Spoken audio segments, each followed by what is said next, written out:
Hello viewers, আশা করি সবাই অনেক ভালো আছেন। তো আজকে এই জামার কাজটা ধরেছি। এটা হচ্ছে গিয়ে আমার মেয়ের জামা। তো আমার সেদিনকে আমার একটা ড্রেসে আমি যখন ফুল করলাম, ওই যে ব্ল্যাক কালারের যে ড্রেসটা আপনাদের দেখিয়েছিলাম, গলায় যে কাজটা করলাম, তো ওই কাজটা করার পরে সে বায়না ধরেছে যে আমার জামাতে আমি কাজ করছি, তার জামায় কেন করে দিচ্ছি না। তো তারপরে সে একটা জামা ধরলো, তো কয়েকটা জামাই ধরলো। তো এখন সে মানে এক কালারের জামা না হলে তো আসলে ডিজাইন করলে ভালো ফুটে না। তো পরে আমি এই জিন্সের ফ্রকটা বের করলাম, বের করে তারপরে এটার মধ্যে ফ্লাওয়ার এঁকে তারপরে এই যে এখন ভরাট কাজ করে দিচ্ছি।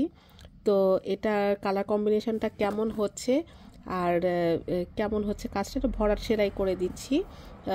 পুরা মানে একটু ফুলের ডিজাইনই হবে, সম্পূর্ণ বডিতে একটা ফুলে মানে কত অনেকগুলো ফুল করে করে দিব, এই যে এরকম ফ্রকটা জিন্সের। তো এটাতে এরকম ফুলের ছড়িয়ে আর কি ফুল করে দিচ্ছি ভরাট সেলাই করে। তো কেমন হচ্ছে জানাবেন আপনারা কমেন্ট করে। ধন্যবাদ সবাইকে।